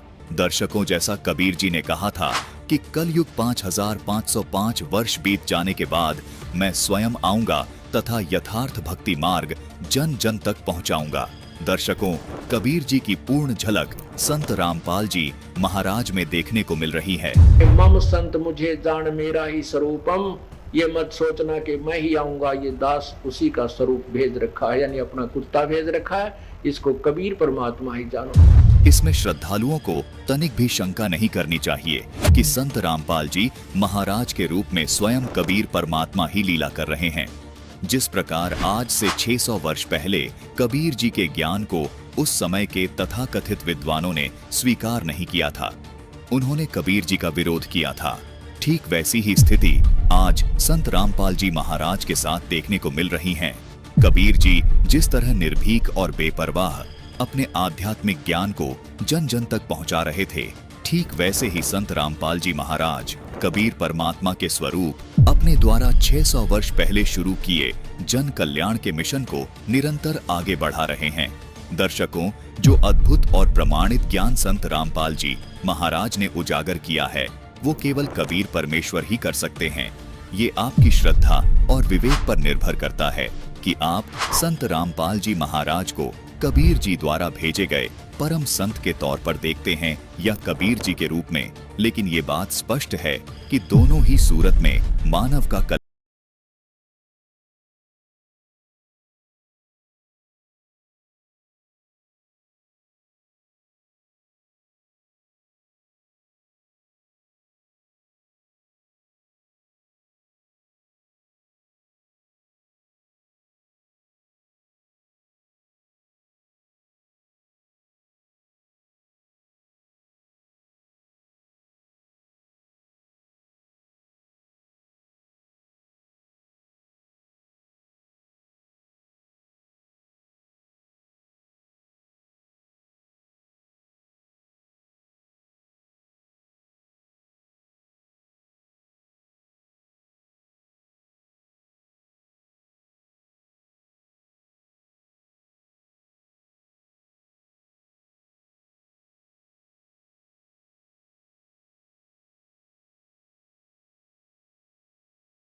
के अनुभव दिखाते हैं। परमात्मा कबीर परमेश्वर की शरण माने के बाद उनको कैसे सुख मिले, पहले वो कितने कष्ट से जीवन जी रहे थे और परमात्मा ने आज उनको हाथों पर रख लिया। समर्थ का शरणा गहो रंग होरी हो और कभू ना हो काज राम रंग होरी हो। सत साहिब दर्शकों, सुख और शांति की खोज में लोग विभिन्न भक्ति मार्ग अपनाते हैं और उस समर्थ भगवान को पुकारते हैं जो इन्हें सुख, शांति और मोक्ष प्रदान कर सके। इसी खोज में लगे थे हरिद्वार के रहने वाले सतपाल जी। इन्होंने स्वरूपानंद जी महाराज से नाम उपदेश लिया, परंतु नाम उपदेश लेने के बाद लाभ मिलने की जगह इनका सर्वनाश हो गया। आज सतपाल जी का कहना है कि यदि मुझे संत रामपाल जी महाराज की शरण नहीं मिलती तो मेरा जीवन पूरी तरह समाप्त हो गया होता। आज ये कह रहे हैं कि संत रामपाल जी महाराज ही इस पूरे विश्व में एकमात्र तत्वदर्शी और पूर्ण संत हैं। आइए जानते हैं कि आखिर सतपाल जी ऐसा क्यों कह रहे हैं। सुनते हैं सतपाल जी की कहानी उन्हीं की जुबानी। नमस्कार सर। नमस्कार सर, क्या नाम है आपका? सत्यपाल सिंह। सर, कहाँ के रहने वाले हैं आप? गांव बादझोड़ी, जिला हरिद्वार, उत्तराखंड से। संत रामपाल जी महाराज से नाम दीक्षा आपने कब ली? ये संत रामपाल जी महाराज से हमने 12 जुलाई 2013 को। संत रामपाल जी महाराज से नाम दीक्षा लेने से पहले क्या आप कोई भक्ति साधना भी करते थे? ये मैं नगली वालों से जुड़ा हुआ था जी। स्वरूपानंद जी महाराज जो नामदान था वहाँ पे नगली में, तो आश्रम में जब मैं शुरू में गया तो उन्होंने मुझे कहा वो तुम्हें दिखा कर लाते हैं, वहाँ एक गुरु आया है। तो फिर मैं चला गया जी उनके पास। उन्होंने मुझे नामदान दिया और उन्होंने कहा कि मेरे पास बैठ जाओ। उन्होंने मेरे कान में फूंक मार के अरे बस ये कह दिया जाओ हमने तुम्हें नाम दे दिया। मैंने पूछा जी आपने क्या कहा? कहने लगा वो तो मैंने आपके अंदर फीड कर दिया। मैंने कहा जी मुझे तो आवाज़ ही नहीं आई। कहने लगे नहीं मैंने वो नाम शब्द दे दिया आपको। फिर उसके बाद वो कहने लगे दोबारा जब मैं गया, मैंने कहा गुरुजी हम आए हैं वहाँ से। तो फिर वो ऐसी अवस्था में पड़े थे कि वो बोल सके ना हमें कह सके। तो तीसरी बार हम गए, तीसरी बार उनका शरीर पूरा हो गया। ऐसा करके तो मैं नामदान लिया था जी वहाँ से। उसके बाद मैं 20-22 साल भक्ति करता रहा जी। भक्ति करते करते ही मेरा वो क्या नाम, मैं एक बड़े लड़के की शादी करी थी जी। उससे 10 दिन बाद ही मेरा छोटा लड़का और एक भतीजा मेरे दोनों ख़त्म हो गए जी, एक्सीडेंट में मारे गए। फिर कहने लगे जी चलो बड़ा चला गया, फिर अगले साल तुम्हें भगवान दूसरा देगा, छोटा आ जाएगा जी। फिर पोता होया जी मेरे। फिर उसके बाद वो पोता भी ख़त्म हो गया 3 दिन के बाद। फिर मैं 4 महीने मुझे होश नहीं आई, मैं ऐसे पड़ा रहा चेत अवस्था में। जो भी आता था कहता था सतपाल ऐसे तो तू मर जाओगा। कहने लगे अब भी सोच ले कुछ दिमाग में, इसे बात को निकाल दे। मैंने कहा जी मुझे नहीं पता कुछ क्या हुआ क्या नहीं। फिर कुछ दिनों बाद ही मेरा छोटा भाई था जी, 4 लड़के और 1 लड़के, उन्हें छोड़कर वो भी ख़त्म हो गया जी। अब मैं अकेला रह गया, मुझे ये नहीं पता रहा कि तेरा शरीर है भी नहीं है। मैं काफ़ी दिनों भटकता रहा, मेरे पर ऐसे ऐसे कर्म करवाए जो मैं नहीं कर सकता। आज मैं उन कर्मों को सुन कर रोता हूँ और मेरे याद आ जाता है। कहीं कहीं ले जाकर मुझे कहने लगे वो बकरा मांग रही है, वो मुर्गा मांग रही है। मैंने कहा मैं तो हाथ भी लगाता, जब मैंने अंडे तक भी नहीं हाथ लगाया, मैंने बीड़ी तक नहीं पी, और मैं इन चीज़ों को कैसे कर सकता हूँ? मैं दूसरे आदमी को पैसे दे दे कर उन्हें वहाँ पर भेजा और मेरी वो भी स्वीकार नहीं हुई। मुझे कह दिया, कहने लगे ये नहीं अभी मान रही, इसके बाद तो तुम्हें और कुछ करना पड़ेगा, नहीं तो अब तुम्हारा नंबर है 4 तो इन्होंने चले गए, फिर इसके बाद तुम भी जाओगे। मैंने कहा भाई चलो। अब इसी तरह एक वो मैं थोड़ा सा मुझे कुछ आराम सा हुआ। आराम होने के बाद कहने लगे भाई जब तेरी सारी समस्या इतनी है चलो तुम्हें अगले दरबार में ले चलते हैं, वहाँ गुरुजी से बात करेंगे। अब वे मुझे लेकर चले गए वहाँ। कहने लगे जिनकी समस्या इस तरह है आप देखो जी। उन्होंने मुझे बताया, कहने लगे जी आप माता का पाठ करवा लो। मैंने कहा जी माता का पाठ कैसे करवा लूँ मैं, पिताजी कहाँ जाएंगे जब हमने इतने दिनों तक पिताजी को मान रहे, भक्ति करते आ रहे। तो उन्होंने कहा जी मुझे, कहने लगे वो कहना नहीं भाई तो करवाना पड़ेगा, देखो बिना इसके तो चलने का नहीं काम। मैं कहा जी कितना खर्चा आएगा? उन्होंने कहा जी 7,000 रुपये तो इसके पाठ के होंगे और 3,000 रुपये इनके होंगे जो 3 आदमी जाएंगे। मैंने कहा जी मैं तो 10,000 रुपये नहीं दे सकता, मेरे पास तो इतने है भी नहीं। फिर वो कहने लगे भाई फिर चल। मैं कहा जी आपकी तो थ्योरी कुछ और कह रही जी, प्रैक्टिकल कुछ और है, आप ये बताते नहीं क्या कौन सी भक्ति है कौन सी नहीं। कहने लगे जी क्यों तुमने कहाँ देखी गलती? मैंने कहा गलती आप जो आरती गाते हो हरिओम जय श्री जगतारण, उसमें लास्ट में एक लाइन आती है भक्ति प्रभाव मिटी सकल धर्मदास की पीर, कोटि जन्म के पुण्य से सतगुरु मिले कबीर। मैंने कहा जी कबीर साहब कहाँ मिलेंगे? भाई जहाँ मिलेंगे वहाँ चला जा, हमारे पास इतनी है। मैं कहा जी आपने महिमा तो ये लिख रखा। फिर मैंने कहा जी मैं तो इस डर के मारून जा रहा। मैं कहा जी कभी और को ज़्यादा हो जाए गड़बड़ कुछ? कहने के बस भाई अब चला जा तू जहाँ तुझे जाना चाहे जी। मैं तो एकदम इतना हैरान हो गया सुनकर। देता इन्होंने पूजवाया, सारे त्यौहार इन्होंने करवाए, सारे गंगा में नहा लो, वैष्णो देवी चले जाओ, फलाना चले जाओ जी, ऐसे ऐसे करवाए। और फिर मैं उसके बाद भी मुझे कोई फायदा नहीं हुआ। सर आपने बताया कि आप स्वरूपानंद जी से जुड़े हुए थे तथा उनकी भक्ति लेने के बाद आपको कोई लाभ नहीं हुआ, बल्कि आपके पूरे परिवार का सर्वनाश हो गया। आपकी आंखों के सामने आपकी बेटे की मौत हो गई, आपके माताजी, पिताजी, भतीजा और पोते की सबकी मौत हो गई। तो फिर संत रामपाल जी महाराज के बारे में जानकारी आपको कहाँ से मिली? चैनल पे सत्संग चल रहा था जी, मैं भी एक पड़ोस के घर में बैठा हुआ था, मुझे तो उस बारे में पता भी नहीं था। वो अचानक इसने लगाया होगा। कहने लगे जी जिनके यहाँ वो सत्संग चल रहा था वो मथुरा वाले जो तुलसीदास जी हैं उनसे जुड़े हुए थे। तो कहने लगे हमारे गुरु जी तो यहाँ है नहीं, फिर वो क्या नाम देख लें कोई गुरु जी है सफ़ेद कपड़ों में है। मैंने कहा भी चलो देखेंगे। मैं बैठ गया जी उनको, मैंने पूरा सत्संग सुना और मेरी समझ में आ गया। अगले दिन मैं फिर जाकर बैठ गया। फिर मुझे पता चला जी उसको कहने लगे जी ये ज्ञान सबसे बढ़िया बता रहे हैं जी, इन शास्त्रों को वेद को खोल के सब गीता पुराण सबको का वो बताते हैं। इसका जो ज्ञान है वो शास्त्रों के अनुसार है, इससे ही मुझे कुछ मिल सकता है, नहीं तो वैसे जो मैं नगली से जुड़ा हुआ था वहाँ मुझे कुछ नहीं मिला उसके बाद। तो फिर मैं कहने लगा जी मैं एक बार नगली में जाकर उनसे ये पूछूँगा जी, मगर जी आपने जो प्रश्न लिख रखे इसका उत्तर क्या है? 8 पतन 9 बेड़िया एक को बीच मल्ला जो 2 भेदी इस घर का, तो इसका अर्थ लगा। तो उन्होंने कहा, कहने लगे तुझे उत्तर का भी पता होगा? मैंने कहा जी आप मुझे ये बता दो, बच्चा स्कूल में जाता है तो टीचर से तो जरूर पूछता है पर्सन, अगर उसको उत्तर का पता हो तो फिर पूछने क्यों आवे। उसने कहा बाहर बैठ जा तू, वहाँ मैं 1 घंटे के बाद बताऊंगा जी। फिर वो बाहर बैठ गए जी। मैं जैसे आश्रम में से बाहर निकला तो वो सारे और भगत भी और गुरु जी जो उनसे वहाँ पे नगली दरबार में है तो बीड़ी पी रहे थे वो। मैंने कहा जी ये तो आप बहुत गलत कर रहे, आप एक विकार भी नहीं त्याग सकते, ऐसे ही आपके चिल्ले होगे और ऐसे ही आप होगे। तो फिर वो कहने लगे जी भाई जा तू अपना काम कर ले। मैंने कहा जी ठीक है कोई बात नहीं जी। फिर मैं वहाँ से घर आ गया जी। सुबह को जाते हैं उन्हें कहने लगे फिर उसका उत्तर तो हमें बता दे। फिर मैंने कहा उत्तर मैं ऐसे नहीं बताता। कहने लगे फिर मेरा फ़ोन नंबर ले ले, उस पर बता दिए, किसी के सामने ना कहिए जी। मैंने कहा फिर घर आकर मैंने उन्हें उत्तर तो बताया था वहीं जी। फिर मैं घर आ गया जी। फिर मैं ये ठान ली थी मन में मैं तो अब नगली दरबार नहीं जाऊँगा, मैं तो संत रामपाल जी महाराज की शरण में जाऊँगा चाहे मुझे किसी तरह भी मिले। फिर मैं भटकता रहा जी। फिर ये रुड़की के ही विजयपाल जी हैं, मैं इनसे संपर्क किया जी। इन्होंने बताया, कहने लगे हाँ मैं जुड़ा हूँ वहाँ से और तुम हमारे साथ चलना। 12 जुलाई को ये मुझे अपनी साथ लेकर गए। एकदम पहले जाते मैंने नामदान लिया जी। नामदान लेने के बाद फिर मैं बैठ गया, मैंने 3 दिन का सत्संग सुना जी। सत्संग सुनने के बाद मुझे इतना ज्ञान हुआ जी, इतना ज्ञान हुआ मैंने आज तक वो 22 साल में ज्ञान नहीं सुना जी जितना मैंने वो 3 दिन में ज्ञान सुना। फिर मैं घर आ गया। सर आपने बताया कि फिर आप संत रामपाल जी महाराज से नाम दीक्षा लेकर आए, तो नाम दीक्षा लेने के बाद क्या आपको कोई लाभ भी प्राप्त हुए? क्योंकि पहले आप जब नकली गुरु से जुड़े हुए थे तो आपका पूरा सर्वनाश हो चुका था।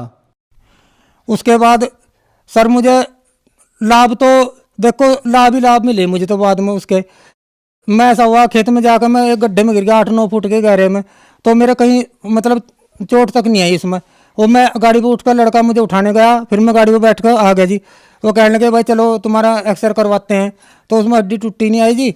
मैं जबकि काफ़ी वजन था उसमें, साइकिल भी मेरे ऊपर गिरी। तो फिर वो मैं डॉक्टर के पास उसमें एक्सरा करवा कर उसने कहा कोई बात नहीं है इसमें भाई लग तो रहा मुझे बाल सा। फिर उसने बहका कर लड़के को और अपना मेरा वो कर दिया, प्लास्टर चढ़ा दिया। मैं घर बैठा रहा। मैंने कहा जी कुछ भी नहीं होना कहा अब तो मेरे को। मैं घर बैठा रहा तो मैं लड़के को कहा एक को, कहने लगे जी वो अब क्या कर सको तुम। मैंने कहा भाई कुछ तो भी घर बैठे हुआ कुछ ना कुछ तो हुआ। उसने एक छोटी सी दुकान में सामान ला कर रख दिया जी। मैंने वो सामान रखा जी, मैं वहाँ बैठा बैठा रहा जी। आज वो दुकान छोटी सी दुकान है जी, मुझे इतना फल दे रही है, इतने फल दे रही है, मेरे सब काम सिद्ध हो जाते हैं। और जब मेरा ये सब परिवार नष्ट हो गया था जी, मैं रोते रोते खेतों में भी घर में भी रोता रहता था जी। तो ये लोग कहते थे अब क्या करोगे तुम, मेरी आंखें भी खराब होने लगी जी। फिर मैंने कहा भाई मैं तो आंखें टेस्ट करूँगा। उन्होंने क्या कहने लगे मुझे नगली वाले, कहने लगे अब तो तू संत रामपाल महाराज की शरण में चलेगा, अब क्या जरूरत है तुझे दवाई की। देखो जी अब मेरी उम्र 60-61 साल होगी जी, मैं संत रामपाल जी महाराज की शरण में ही कह रहा है सच्चे मन से। अब मैंने कोई दवाई भी इस्तेमाल नहीं करी, मेरी आंखें अब तक सही है, चाहे मेरे पास जहाँ तक का पढ़वा लो। मैंने एक पैसे की भी दवाई नहीं ली। और सब कहते थे इस बात को, कहने लगे भाई अब तो तू तेरी तो शक्ल भी बहुत बदल गई, पहले तू बहुत वो था, अब तो अच्छा शरीर में भी ठीक हो रहा। ये सब मालिक की कृपा है संत रामपाल जी महाराज की। और इसके सिवा मैं ज़्यादा न कहते बस इतना ही कहना चाहूँ जी। देखो आप छोड़ इसे सब कुछ धंधे को छोड़कर एक की शरण में चले जाओ, एक से आपको सब कुछ मिलेगा। नहीं तो आप दर दर ऐसे भटकोगे जैसे मैं भटका। मेरे जैसे दुखी तो पता नहीं कितने होंगे जी, कितने फिरेंगे। अब उन्हें भी थोड़ा सा सोच लेना चाहिए। कहने लगे भाई देखो ये जो साधना कर रहे हो इनकी साधना से इन्हें कितने सुख मिले हैं। अब भगतमती भी 4 महीने के बाद कहने लगी जी हमारी, मैं भी संत रामपाल जी महाराज की शरण में जाऊँगी। तो 4 महीने बाद हमारी जो भगतमती है उसने भी नाम ले लिया जी संत रामपाल जी से। अब आज वो भी अपनी ठीक भक्ति कर रही है जी, और वो भी सुखी है और हम भी सुखी हैं। हमें तो पूरे परिवार में मन चैन है जी, किसी चीज़ की चिंता नहीं है। मालिक ने ऐसी अपनी शरण में ले जा करके सब कुछ सुख दे दिए हैं जी। संत रामपाल जी महाराज से नाम दीक्षा लेने के बाद आपको सुख मिला, आपकी पत्नी ने भी नाम दीक्षा ली और उन्हें भी आज सुख मिला। तो जो समाज आज आपको देख रहा है, आप उन्हें क्या संदेश देना चाहोगे? समाज को तो मैं हाथ जोड़कर प्रार्थना करता हूँ जो ये कहते हैं कि आप एक गुरु को छोड़कर दूसरा गुरु बना लिया। दत्तात्रेय ने 24 गुरु बनाए थे, जब उससे को भी शांति मिली तो 25वां जो कबीर साहब को गुरु बनाया तो तब जाकर उसे शांति मिली। अब मैं भी इसलिए कहता हूँ कि देखो गुरु तो गुरु इतना लग, हम डॉक्टर के पास जाते हैं और हमारी दवाई हमारा इलाज सही ना करे और दवाई सही ना देवे, तो डॉक्टर तो वही जो एक बार दवाई देगा तो उनको ऐसा कहना कि दोबारा आने की जरूरत नहीं है। तो फिर अब ये बार बार आप अपने मन में अपने आप ही सोच लो कि आपको किससे फ़ायदा हो सकता है, किससे नहीं हो सकता फ़ायदा। जब आप ये नहीं जानते, ये तो आपके पूरे जन्म की बैटरी चार्ज है जो आप सुख ले रहे हो, नहीं तो इसके बाद आपकी ऐसे ही डिस्चार्ज हो जाएगी जैसे मेरी होगी और फिर सारी सुविधा खत्म होगी बिल्कुल उसके बाद। तो मैं बार बार हाथ जोड़कर आपसे यही प्रार्थना करना चाहता हूँ कि संत रामपाल जी महाराज की शरण में आ जाओ और अपने जो विकार है ये अंदर जो उनसे इन सब से छुटकारा पा लो और मोक्ष प्राप्त करो। संत रामपाल जी महाराज की शरण में आने के लिए क्या करना होगा? संत रामपाल जी महाराज की शरण में आने के लिए आप ये जो कई चैनल पर प्रोग्राम आता है इनका, शाम को चैनल पर भी आता है, तो आप देखना खोलकर पूरा सत्संग सुनना, और सत्संग सुनने के बाद ही आपको विश्वास हो जाएगा कि ये कौन सा ज्ञान बता रहे हैं। और ज्ञान सुनने के बाद आपको नीचे अगर उनसे जुड़ना हो तो नीचे पट्टी आती है जो उस पर नंबर आते हैं, आप उन पर SMS कर पुस्तक भी निःशुल्क मंगा सकते हो, जीने की राह और ज्ञान गंगा भी। पता ना चले तो किसी गांव में ही जो संत रामपाल जी से जुड़े हैं उनसे संपर्क करके, और जहाँ पर सेंटर है वहाँ से आप नामदान ले सकते हैं।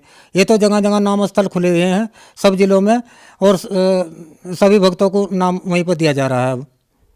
धन्यवाद सर। सत साई। तो पुण्यात्माओं,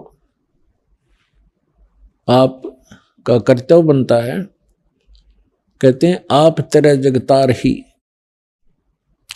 आपका तो कल्याण निश्चित है यदि मर्यादा में रहोगे और भक्ति करते रहोगे, आपका और आपके परिवार का तो कल्याण निश्चित है।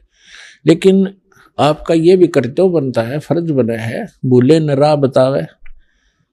जिसको ज्ञान नहीं है, भटक रहे हैं, उनको कोशिश करें समझाने की, लेकिन प्यार से। किसी को आप समझाने की चेष्टा करोगे उसको एक बार तो कड़वा लगेगा। आपको भी ऐसा ही महसूस हुआ होगा प्रारंभ में, हमें भी ऐसा ही लगा था। जैसे गोरखनाथ जी को परमात्मा ने कहा था, गोरखनाथ मैं सबका गुरुआ, मैं सबका गुरु हूं पूरे विश्व का। तो गोरखनाथ जी कह रहे थे, आपका तुमरा वचन मोह लाग गए कड़ुआ। आप जो कह रहे हो ना अपने आप को मैं सबका मार्गदर्शक हूँ, गुरु हूँ, ये बात मुझे अच्छी नहीं लगती, कड़वी लगती है, बुरी लगती है। तो परमेश्वर ने कहा था कि कड़ुआ लगे सो मीठा होई, हमरी बात पतीजा जोई। हमारी बात पर विश्वास करोगे तो आज जो आपको कड़वा लग रहा है एक दिन मीठा होगा। तो पुण्यात्माओं, आपका कर्तव्य बनता है इस परमेश्वर के सच्चे ज्ञान को अपने भाई बहनों पूरे विश्व के सभी हम एक वहाँ तक पहुँचाओ, जन जन तक पहुँचाओ। हम सभी एक परमात्मा के बच्चे हैं। हम अपनी अनजानपने में भिन्न भिन्न हो गए, गलत गुरुओं ने हमें बांट दिया, तो हम फिर एक हो सकते हैं। इस परमात्मा के ज्ञान को जन जन तक पहुँचाओ। यहाँ आश्रम से जो प्रचार की सामग्री ले जाओ और कोशिश करो सब तक पहुँचाने की। आपको एक और विशेष उपकार होगा। आत्म प्राण उद्धार ही ऐसा धर्म नहीं, और एक जीव को काल के उस पाड़े ते छुटवा के सतलोक आश्रम में जोड़ने का इतना पुण्य होगा जैसे करोड़ गऊओं को कसाई से बचाने का एक पुण्य होता है। तो आपको इतना पुण्य होगा। आप भी प्रचार करो और प्यार से करो, किसी का संघर्ष नहीं करे। कोई आपको बुरा भी बोला, आपका भाई बहन समझ गए कि इसको पता नहीं है, तो उसके साथ विरोध नहीं करे, आगे चल पड़े। जिसको सुहा उसको ज्ञान समझावे, और यहाँ से पुस्तकें लेकर वो बांटो और सबका कल्याण कराओ। बोलो सतगुरुदेव की जय।